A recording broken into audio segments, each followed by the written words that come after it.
Oui, asalaamaaleykum chers internautes maa ngi nuyu ñëpp di ziyaara ñëpp di baalu ak ñëpp aussi di baal ak ñëpp waaye di nuyu fa ma féete muy Pastef Tivaouane Peulh Niaga donc di leen nuyu di leen ziyaara donc di xool naka ngeen def di leen baalu ak bu baax a baax et di leen ñaanal di sàkku si yéen ñaan ci ñëpp nag. Aja mbokku internet yi kooku ngeen di gis noonu mu nekk Issa Dione nekk coordonnateur Pastef commune Tivaouane Peulh Niaga.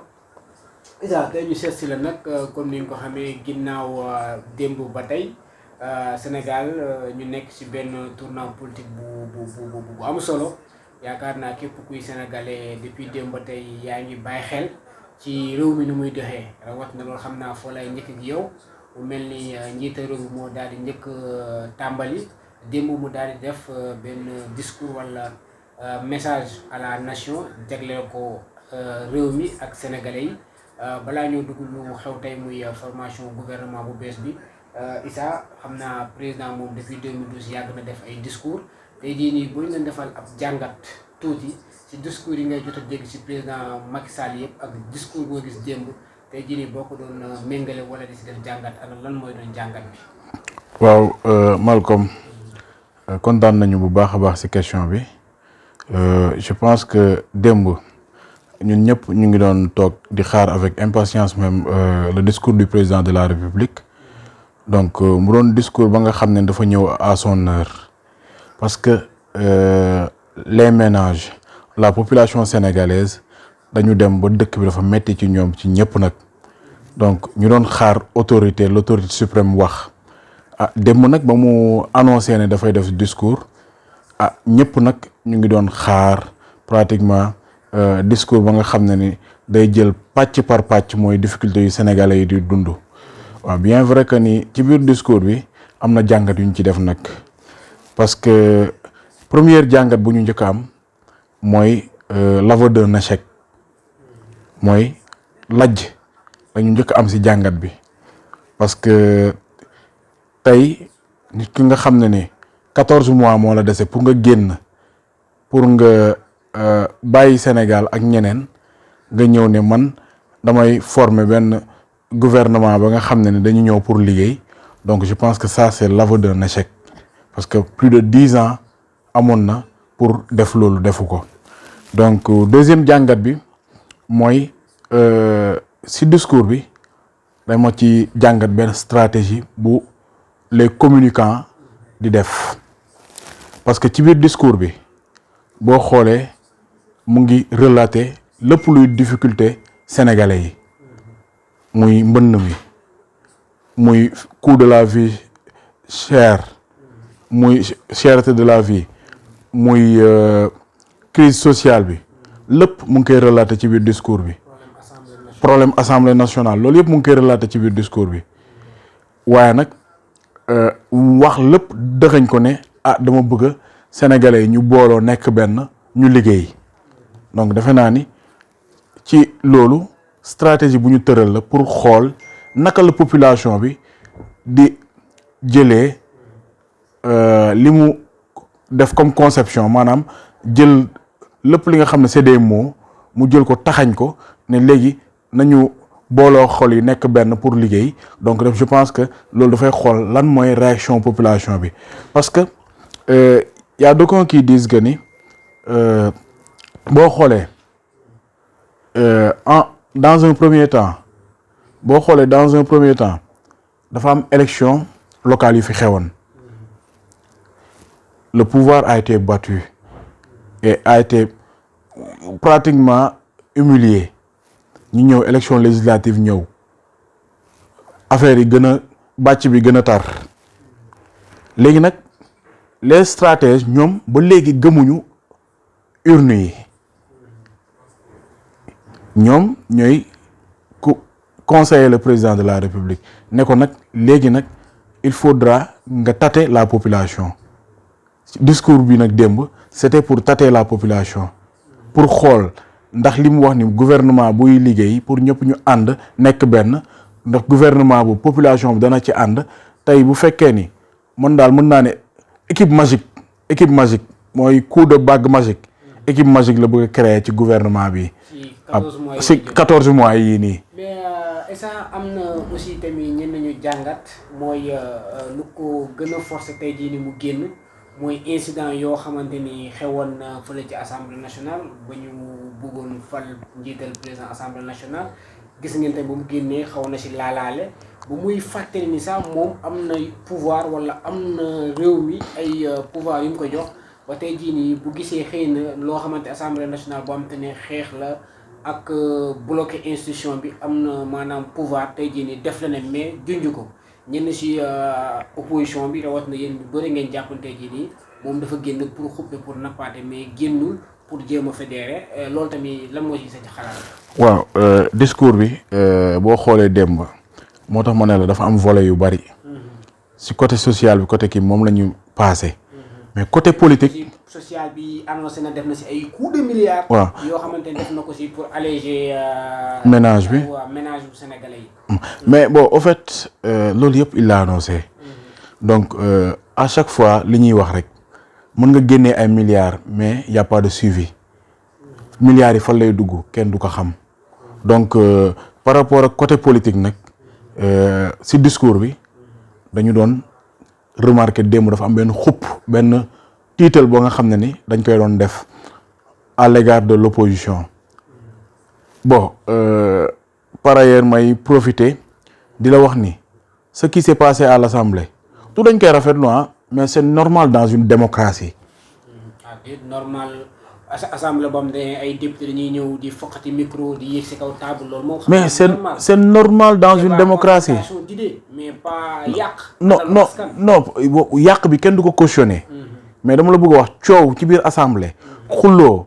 parfois dem ba poñante ci biir assemblée loolu c'est normal dans une démocratie parce que la démocratie aussi tamit ku ne da ngay défendre sa idée mais am na ñu nga xam ne ni mën nañu défendre seen idée ba dem ba ci violence physique mais violence physique boobu mënoon na ñàkk mais bu ñuy wax assemblée nationale tey les pays les plus civilisés du monde da ngay gis ñu jël chaise di ko xaañante ci biir assemblée nationale. c'est normal dans une démocratie ñun kay lan la ñuy naqarlu ci biir assemblée mooy faux billets lu ñuy naqaru ci biir assemblée mooy trafic de passeport diplomatique yooyu moo normalul ci biir assemblée mais ci biir assemblée nit ñi xeex jàppante kii loolu c'est normal dans une démocratie parce que foofu mooy le lieu adéquat pour nit ñi mën a échanger. mais aussi loolu d'accord mooy sa gis-gis mais tey jii nii ñeneen ci sénégalais yu bëri est-ce que ñoom jàpp ñu tey jii nii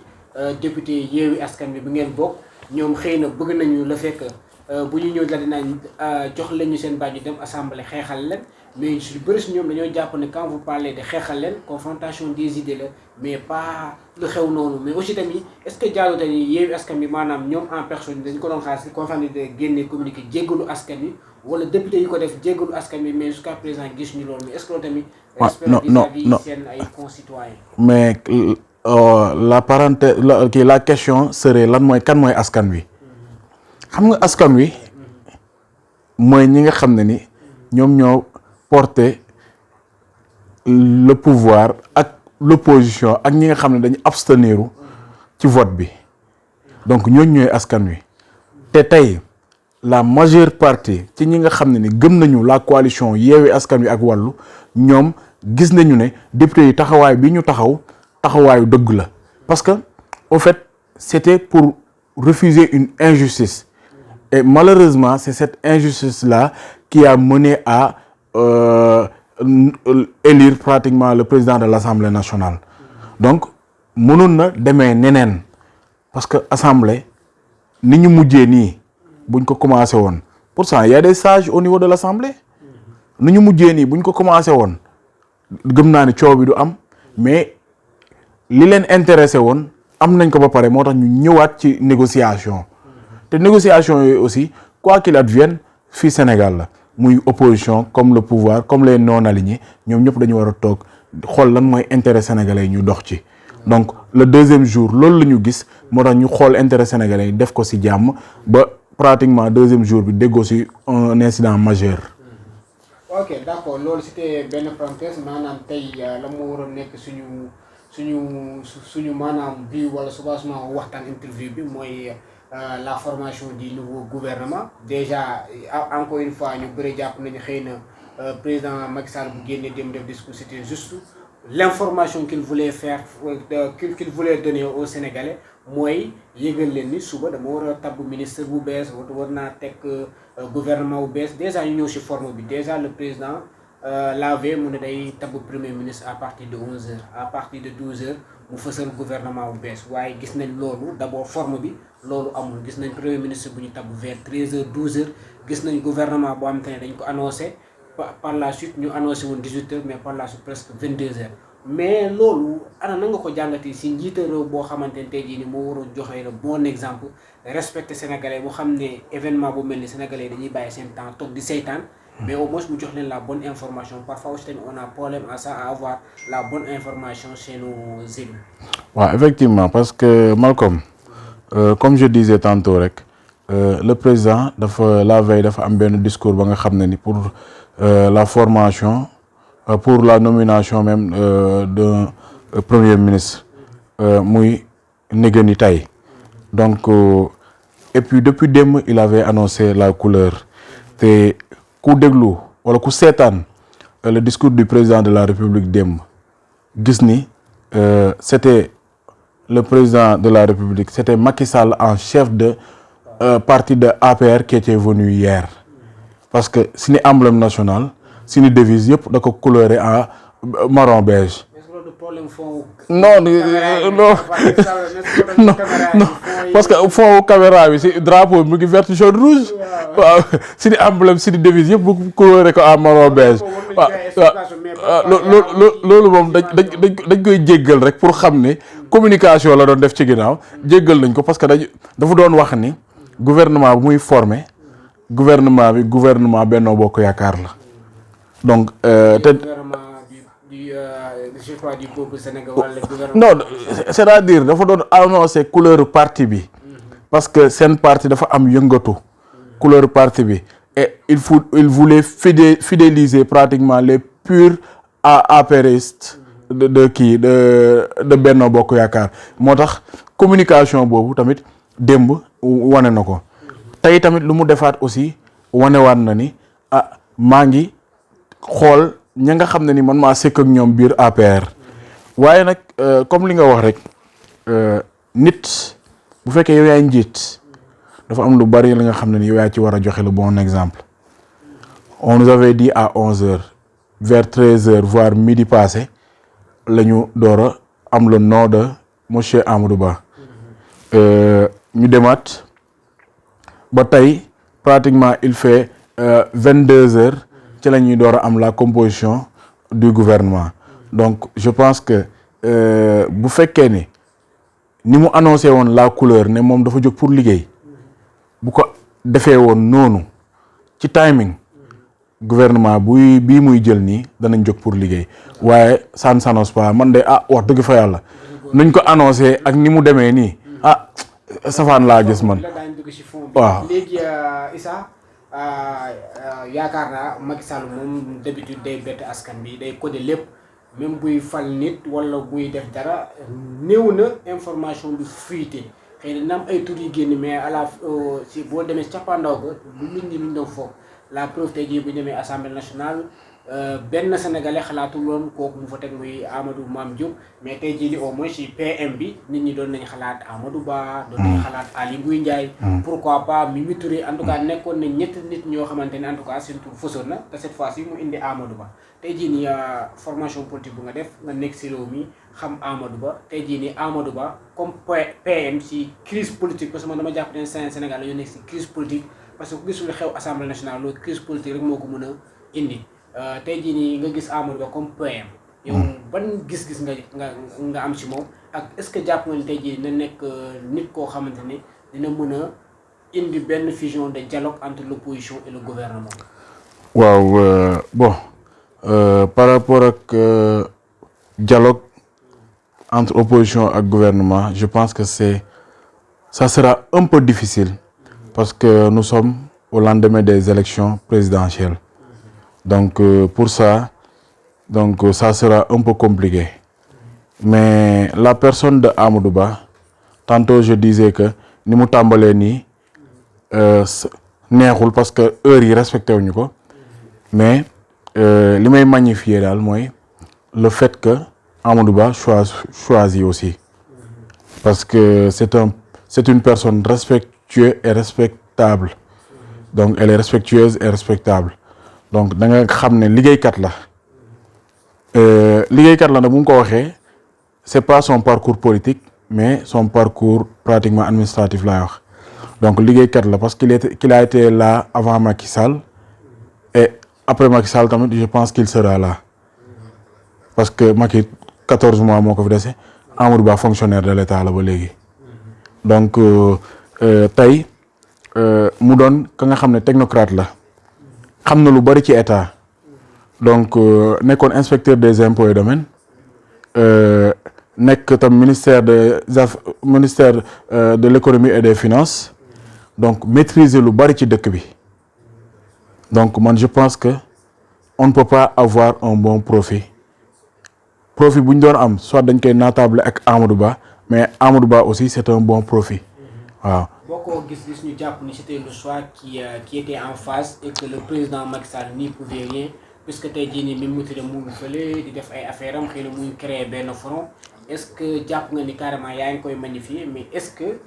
am nay analyse yu jàpp ni wax ni c'était le choix maanaam le choix boo xam ne c'est inévitable si aujourd'hui le président Macky Sall bëggatul amaat yeneen camp yu nekk yoo xam ne ay frustrés yoo xam ne dañuy faire face à l'APR. Oui, si on parle de la politique et on fait une analyse politique, effectivement, il était contraint de choisir Amadou Ba. Oui, parce qu'au sein de l'APR, comme je te disais, même son discours, il était contraint de sortir, de faire un discours. Parce que, au sein de l'APR, on a commencé à avoir une crise. Notre emblème et notre devise marron beige, c'est pas gratuit. Lolo, dafay wone son ancrage au niveau son ancrage ci biir APR donc il était contraint parce que boo xoolee même au sein de l'APR seen biir dañ doon wax ni ñoom soit Amadou Ba soit Mimi Touré moom moo mën a nekk dauphin te gis nañ ne Mimi a claqué la porte donc si le président Macky Sall jëloon keneen def ko premier ministre donc Amadou Ba kenn du xam comportement am donc il sera pratiquement privé de ses dauphins donc tey pour mu saisir cette chance te dootul am xulloo dootul am ŋaayoo mu jël Amadou Ba teg ko ci kanam il était contraint de le faire man ci analyste yooyu laa bokk. léegi Issa ñu ñëw ci ginnaaw loolu doon nañ toog wax ni depuis 4 à pratiquement 5 semaines Sénégal amul gouvernement les gouvernements taxaw na PM taxaw na ci biir gouvernement bi daanu tey ñu gis ci 38 ministres yoo xamante ni en tout cas fal na leen bokkut ak ñenn ñi yoo xamante ne ay DG wala ay ministres d'État lañu mais am na si ñu bëri ñoo xamante ne tey jii nii bàyyiwaat na leen fa lu si mel ne Mansour Faye lu si mel ne Sidiki Kaba bàyyi na lu si mel ne Aïssata nu mu tudd Podor. Aïssata Sall ñoom bàyyi nañ ko fa lu si mel ni entrée koo xamante ne ginnaaw ba mu génnee depuis 2020 je sais pas Aly Ngouille Ndiaye ñun ñëpp ñëwaat nañu maintenant tey jii ni gouvernement bi amaana instant yi amaguñu xam naa duñu jàppagum tur ñëpp. mais au moins am nañ si benn aperçu. Ismaïla ñoo Madior Fall yëpp ñëwaat. tey jii nii gouvernement bii nga gis ak discours bu amoon démb gouvernement ba am te ne. nañu liggéey nekk ci jafe-jafe askan bi jege askan bi est-ce que jàpp nga ni avec gouvernement bi ba léegi jàpp nga ni comme on dit 14 mois moo des bâton magique mun na fi xew ba gars yi mën a soppi jafe-jafe sénégalais yi. waaw effectivement man je dirais l'équipe magique lañ ko war a tuddee gouvernement bi parce que l'équipe magique parce que dañu war a atteindre leur objectif fu mu toll nii. si benn coût benn durée ba nga xam ne ni c'est une durée réduite dañu war a atteindre ces objectifs alors que nit ñi amoon nañu 10 ans pour def ko defuñu ko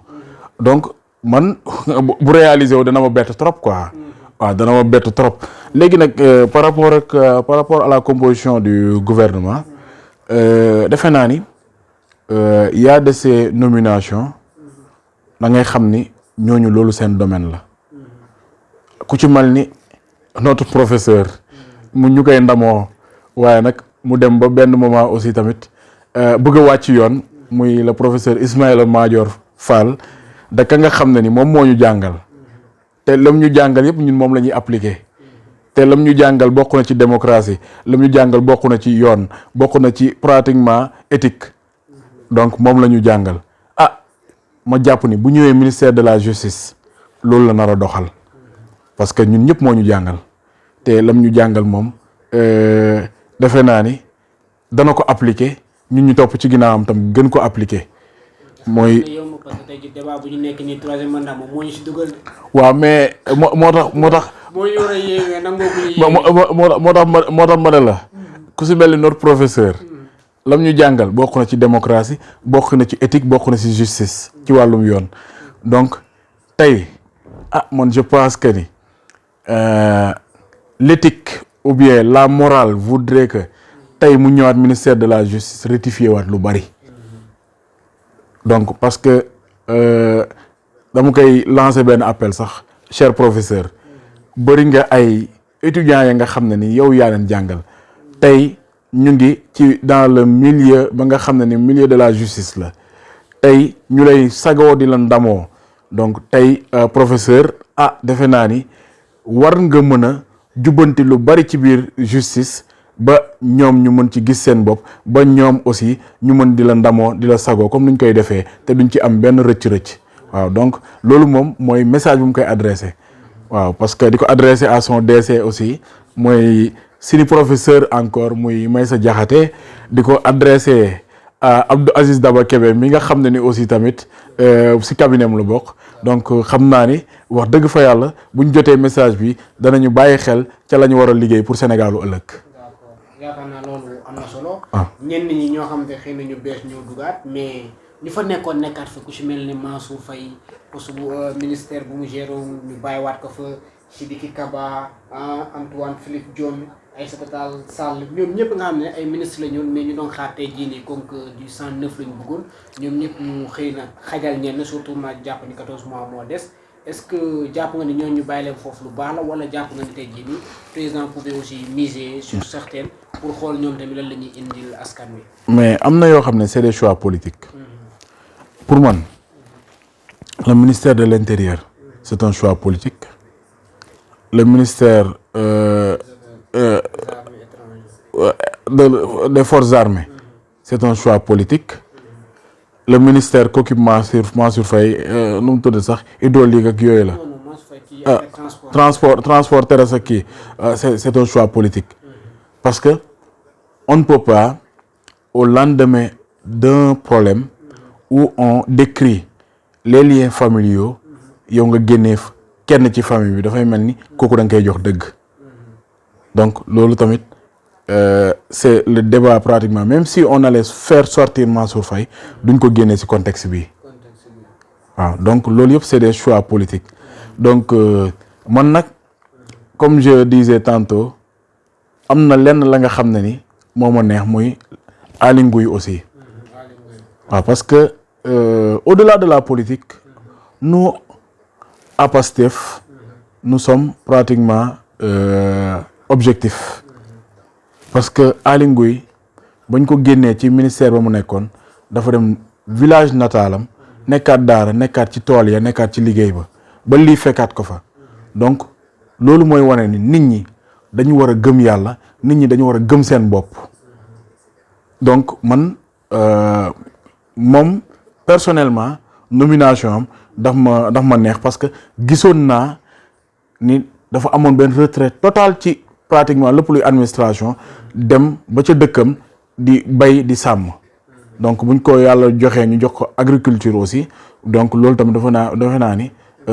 récompense la rek quoi waaye nag na jàppale baykat yi. ñu jàpp ni noonu même bu nekkul PM lu si mel ni Aly Ngouille Ndiaye xëy na mënoon na am ministère boo xam te ne xëy na dina gën a am solo même si que néewuñu mbay amul solo mais ñu bëri jàppoon nañu ay ministres yoo xam ne c'est stratégique ñu bëri doon nañ ko xaar foofu moom itamit est-ce que jàpp nga ni la fekk mu am ministère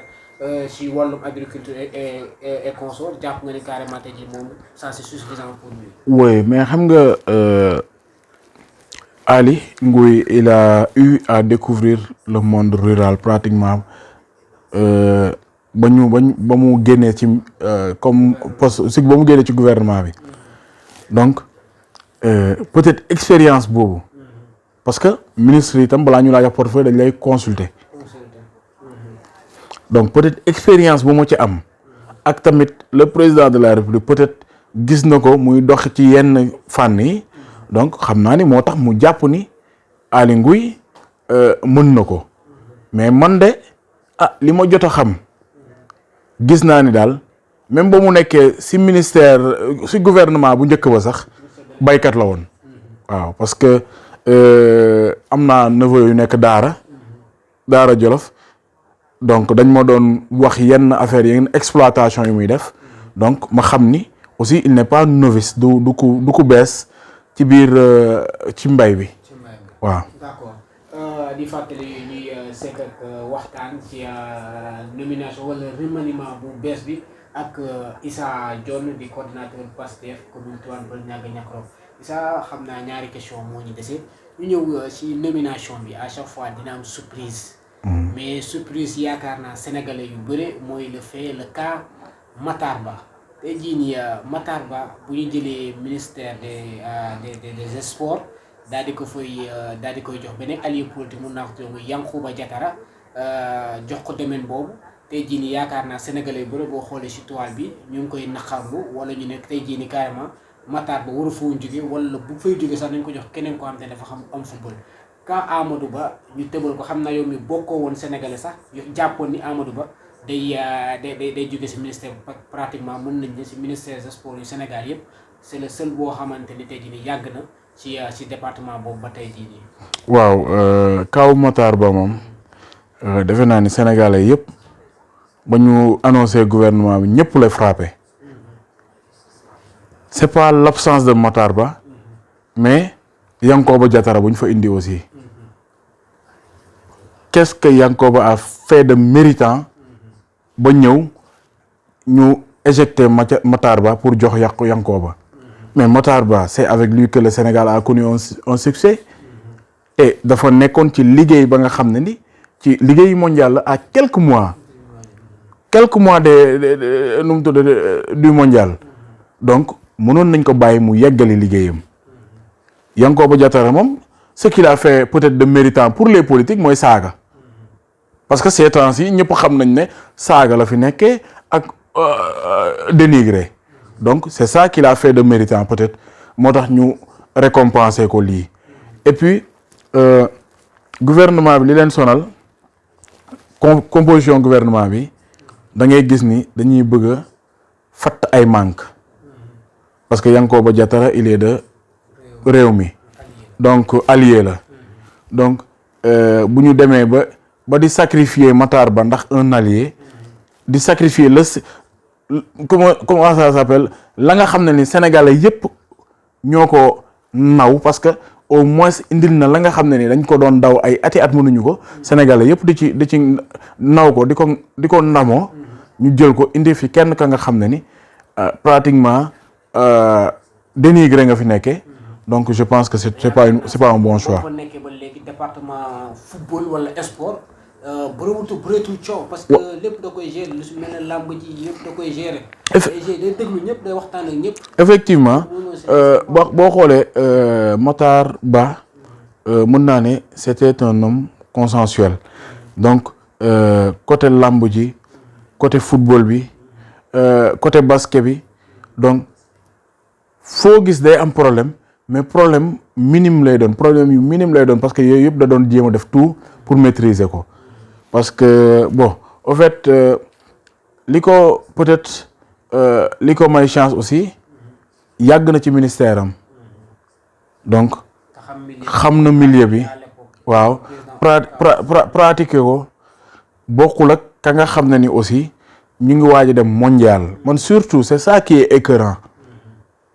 ñoo jël Coupe d'Afrique bàyyil ka nga xam ne ni moom moo jël coupe bi indi ko Sénégal il est le plus méritant jëlaat équipe bi yóbbuwaat leen mondial c'est que li am assemblée nationale moo amaat fii rek li am assemblée nationale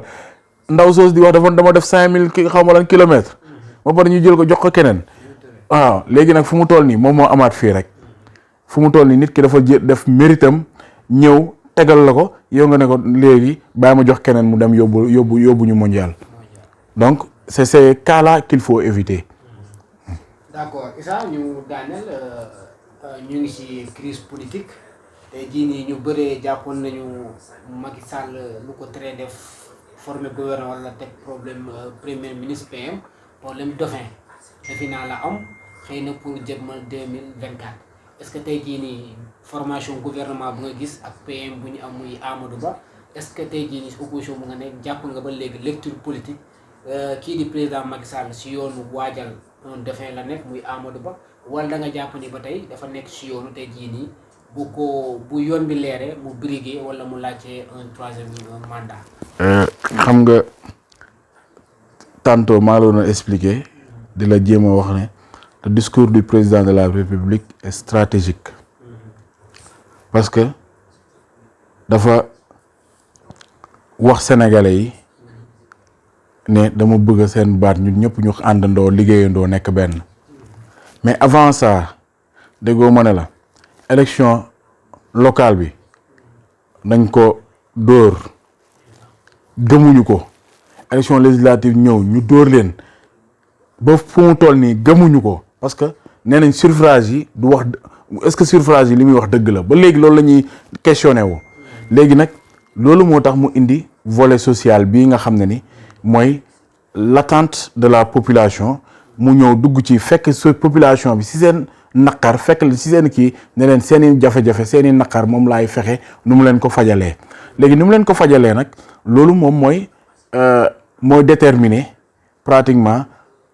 son message pour décembre jàpp ko nag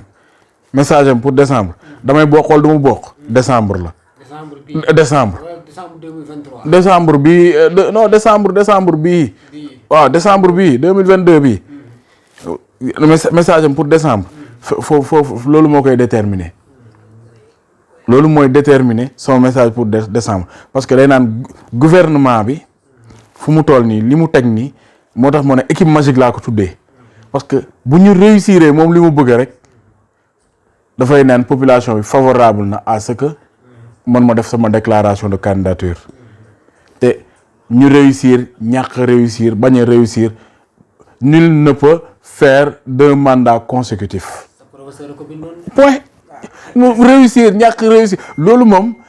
nañu jàpp ni mooy charte réew mi donc ñoom fu mu toll nii seeni projet yëpp fu mu toll nii nañu def la nga xam ne ni population bi danañ ci gis boppam gis ci seen kii pour au moins situation mën a propice pour une nu mu tuddee proclamation d'une nouvelle candidature loolu rek la. waaw. Issa ñu jaajëfal la jël nañ sa temps bu bëri lii la ñu soxla woon sa jàngat ci nomination PM bi ak nouveau gouvernement boo xam te ne teg nañ ko tey jii ji si samedi di la jaajëfal bu baax di rafetlu aussi tamit sa xam-xam ak sa gis ak sa analyse ci question d'actualité ñu bàyyi la nga tàggatoo ak mbokku internet yi. oui waaw Malcolm Xibaar ñu ngi lay sant yow tam bu baax a baax. balaa maa fàtte sax amul na ku ma kii balaa maa fàtte ngay kii yéen waa Tivaouane Peulh nee na yéen waa Yewwi rawatina waa Pastef yéen loolu ni xaar si jóg wax si découpage administratif boo xamante ni Tivaouane Peulh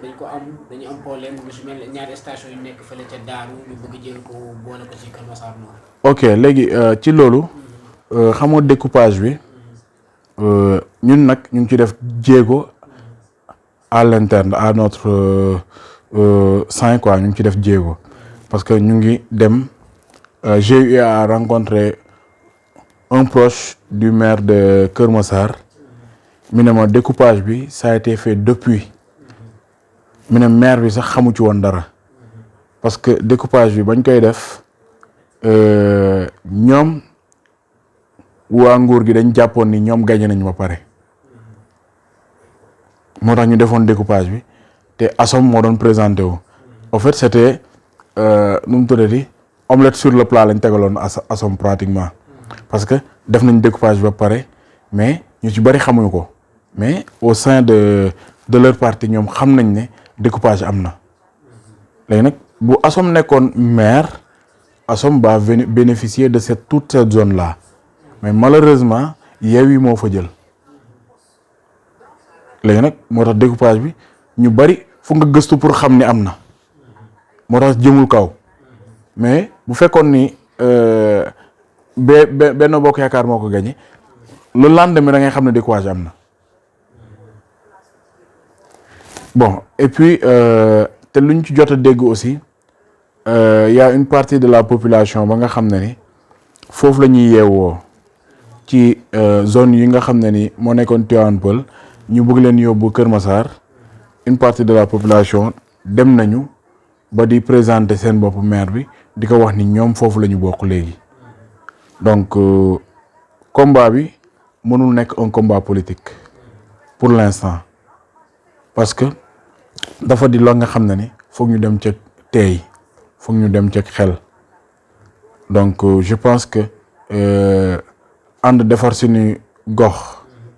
bi nga xam aar suñu moomeel bi nga xam ne ni mu ngi si commune de Tivaouane Peulh Niakoulrab toute couche politique bokk na ci rawatina waa Pastef bokk nañ ci bu baax a baax sax waaw donc moo tax ñu ciy dem ndànk rek parce que xam nañ ne ñu ngi koy suivre de près bu ñu demee nag ba am fu ñu teg si ni tànk fu dëgër ça sera un combat politique mais combat politique bi nag day fekk population bi adhéré ci parce que population balaa ñu laa mën a jàppale ci sa mettit day fekk yow tamit nga jóg ne man fiñ ma yóbbu nii baaxul ci man fii laa bëgg a des donc ñu ñëw jàppale ci la ci loolu mais boo jógee rek di dem da ngay doo xam fan ngay dal moo tax ñu dem ci tey def ci ndànk mais ñu ngi def suñu investigation quand même. waaw comme niñ koy faral di defee rek defe naa ni comme à l'accoutumée niñ koy faral defee di ñu interviewer par rapport ak actualité yi di ñu interviewer par rapport à la commune di ñu interviewer par rapport au développement des choses donc loolu dañ la ciy gën a jaajëfal rek parce que Malcom Xibaar du tey du démb waaye dafa di structure ba nga xam ne ni à tout moment mu ngi suivre suñuy activité et à tout moment aussi dafay recueillir suñu avis ci li nga xam ne ni am na solo ci dëkk bi donc ñu koy ci jaajëfal bu baax a baax et puis di leen ñaanal ba structure bi romb fii ba nga am ko ay plateau donc mu doon Malcom Xibaar TV waaw Malcom Xibaar net Malcom Xibaar waaw donc yàlla na ko yàlla def quoi waaw donc yàlla na yàlla def sutura pour dans toute la commune yàlla def sutura ci Sénégal bi yëpp yàlla may gouvernement bi nag mu réussir parem parce que bu réussir ñun ñoo réussir ñun à Pastef nous sommes objectifs gouvernement bu réussir ñun ñoo réussir yàlla na leen yàlla may ñu réussir seen pari waaye ñun tamit ñu ngi ñaanal yàlla suñu président Ousmane Sonko aussi yàlla may ko gudd fan ak wér ak wérle yàlla may ko mu dëgër wér ba 2024 yàlla may ko mu dugg ci palais bale ñu ànd ak moom liggéey Sénégal